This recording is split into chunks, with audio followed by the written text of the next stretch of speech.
All right, so most of you guys probably know I used one of the Discovery optics, the 5 to 25 here, in a handful of videos in the past, and I was pretty impressed with it. Um, but as most of you know, I like a little bit more power, so this is 5 to 25. I reached out to them to send me a 5 to 30.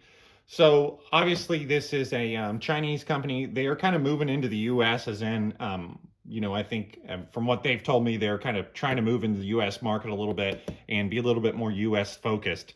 Anyway, this is a 5 to 30, very similar to this one here, which is a 5 to 25. But the cool thing about this optic is it's first focal plane, 34 millimeter tube, and you can pick them up on Amazon for like 240 bucks. So this is a very affordable optic that I'm looking forward to testing out. As most of you guys know, I typically shoot some of the Athlon scopes. I've got one of the Loophole Mark 5s that I use on my 6 Dasher. So, they're fairly expensive scopes. That Loophole Mark 5 is well over $1,000. Really, it's closer to $2,000. And I've got one of the Arkin SH4s, which is really impressive as well.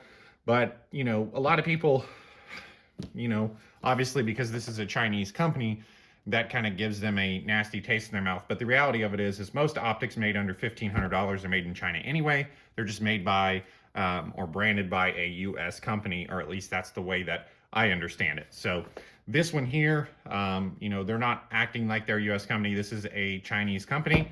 But again, 250 bucks or 240 bucks. And we're going to go ahead and we're going to mount this up on my 6 BRA, and we're going to do a bunch of extensive testing with it. Being a $250 optic, it'd be pretty sweet if it functioned really well. So again, I expect it to. My other Discovery optic works well. So let's go ahead and pop this thing out of the box here. So you've got your standard packaging that most optics have. The interesting thing about these optics are they have a checklist where somebody obviously test or allegedly test them and stamps all this different stuff, which is kind of neat. Again, another one of those where they actually, let's see, shows vertical impact shift, travel, horizontal and all this tracking, and it says a percentage there. So, they say they test all that. Whether or not they actually do or not is impossible to know, but they do. You can tell that it is pretty much hand stamped there. So got a cleaning cloth, sunshade. I actually have a set of rings here too. Now, when I reached out to Discovery, I had asked them to send me a couple different sets of rings. So I've got the 6061 series, 1.26 inches.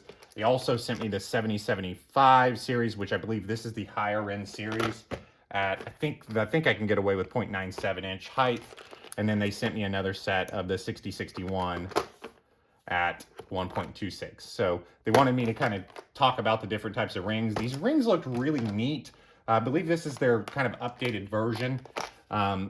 They are anodized on the outside or whatever coating they have, but on the inside you can see they're precision reamed, so there's no coating on the inside. So interested, we'll pop these open. We'll probably do a video about these 3 sets of rings eventually, but I think we're going to use the 7075 0.97 height if we can, if they'll fit on my my rig there. All right, so we pull the optic out of the package here. It's a pretty bulky optic. It's a big optic. It's not a hunting optic per se. This is more of a, precision rifle type deal, which is what I'm looking for.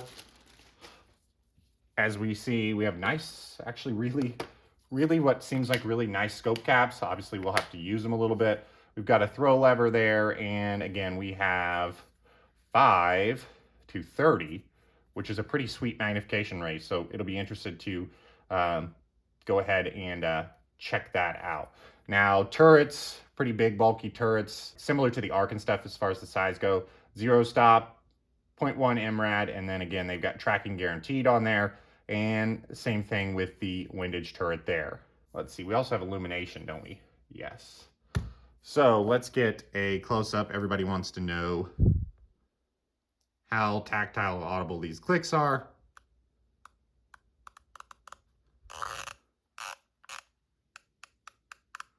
Right, they're quite obvious. I mean, honestly, I don't see any way to improve these or anything like that. They're clicky. Windage is the same way. Right, so they're clicky. They're just like you'd expect. Got a nice big, see if we can get that there. We've got a nice big parallax, and then we have illumination. So I don't know, I'll have to look through this and see if there's a battery in this. So let me get this thing mounted up and we'll do a little bit more talking about that. But initial impressions are good, feels just like the 5-25 I had, which, you know, I was impressed with it. That's why I wanted to check out this one. This one's a little bit more affordable and it's got a little bit more mag. All right, so let me get this thing mounted up and then we'll do a little bit more talking about it. All right, so taking a look at the rings here as we're going to get them mounted up. They have pretty bulky hardware, which is kind of cool. Pull one of these nuts out here. You know, they've got a nice kind of feel to them. They're very smooth going in. And as you can see, what's pretty neat about these is we have a inch pounds there for the rail mount and inch pounds on top there. So there's no confusion. They're also labeled 1, 2, 4, so on and so forth. So, you know, you'd go 1, 2, and 3, and 4. So kind of making it easy to mount. And as you can see, they're precision machined on the inside there to basically be true as can be. They're also serial numbered here.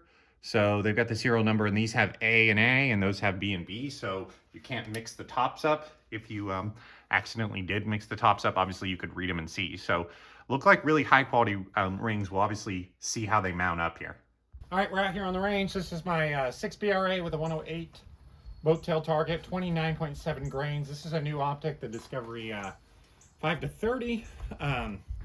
Obviously, you guys just watched all the stuff about the optic here, so we're going to get it sighted in and shoot some groups. I have the trigger cam on so you guys get an idea of what it looks like through the reticle. Now, obviously, the picture quality is a little better than what you guys are seeing, as you guys have noted from my other videos, but it gives you a good idea what the reticle looks like, and just kind of gives you an idea of what we're seeing. So we're going to go ahead and shoot one shot, sight this sucker in.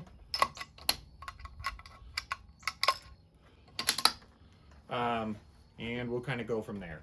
Should be pretty close. I bore sighted it, so hopefully we're relatively close with our bore sight. And we'll go from there. All right, so you're seeing this footage here. The other day when I filmed this video, I didn't notice it, but I had forgot to focus this trigger cam, so the footage of me actually shooting is totally out of focus. I'll show the groups and things like that in the shooting, but it'll come after this because you can actually see through the optic here. So again, as I'll talk about, is the view through the optic is clearer than what's in the trigger cam. It gives you an idea. You know, I'm looking through the optic at a paper target at 100 yards, and I can see we're at 30 power here. I can clearly see each bullet hole, and I can also see where I've written the group size there in both MOA and in inch. So as you probably can't read it, but I can read 1.39 inches and 0.45. So again, glass quality in broad daylight at 100 yards looks pretty good. I don't see any issues with it. At 30 power, it's very usable, and you know, the reticle's nice. You can see that center dot is, you know, less than a ½ inch, because that center dot, the white part of that center dot there, is at 1/2 inch. Now we will go over to 200 yards here. You can see some targets. Now I need to adjust my parallax to get them to come into focus.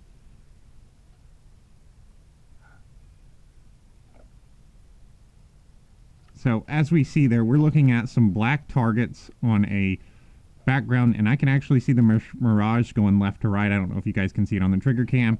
And then you can see bullet holes in that board there too. So at 200 yards, you can easily see 6mm bullet holes.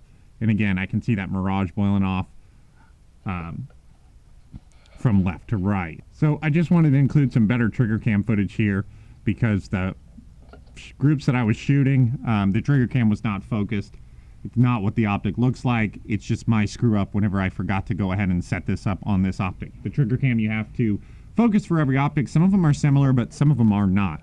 So as you can see there, we can clearly see bullet holes at 200 yards in a board. And then we're going to go ahead and, like I said, we're going to use this optic at long range too. So you'll see some trigger cam footage, and then obviously we'll see bullet impact and things like that. So now you're going to see the shooting footage of me sighting it in. Again, don't pay any attention to the trigger cam footage because the trigger cam was out of focus. So far, really happy with this for 250 bucks. Everything seems to be really usable and really, you know, good for the money.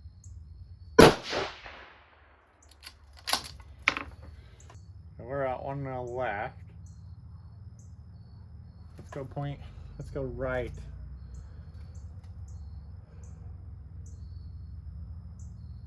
About 8 clicks. So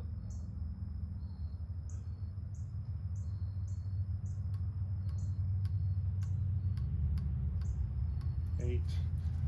Let's go up. Maybe 2.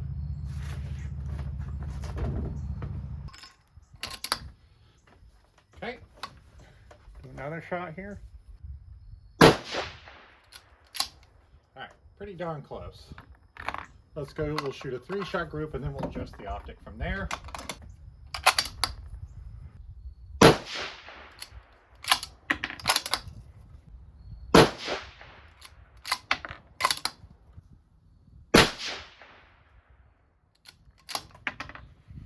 All right, so pretty close to where we need to be. Let's go maybe 1 click up, maybe 1 click right. Should be really close. That click to the right may not need to happen, but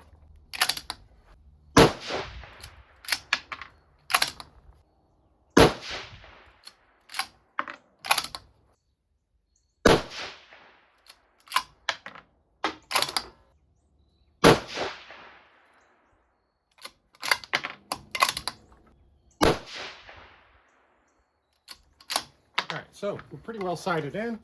Shot a pretty good looking group there, and you know, the optic's fairly clear. It's not unusable at 30 power, as you guys can see there. Shot those groups on 30 power. It's very usable. I can see all of my bullet holes. We did leak that bottom one just a little low, but this isn't the bipod I'm used to shooting off of. This is a different bipod, so not quite as stable as you could tell, but you know, the optic's very clear. I can see just fine all those bullet holes. If we back down a little bit with our power, you know, you can see we've got, you know, a good clear picture there. So so far so good. Everything tracked just like it should, and now we'll go shoot this at a little bit longer range, but you'll probably see that in the next video there. So hope you guys enjoyed this one. So far, initial testing with this Discovery 5 to 30 is really good. Obviously, it's just the first few shots. We got to sight it in. We're going to take it over to our long range competition and use it, and we'll keep testing it there. So hope you guys enjoyed this one. Thanks for subscribing, and we'll see you next time.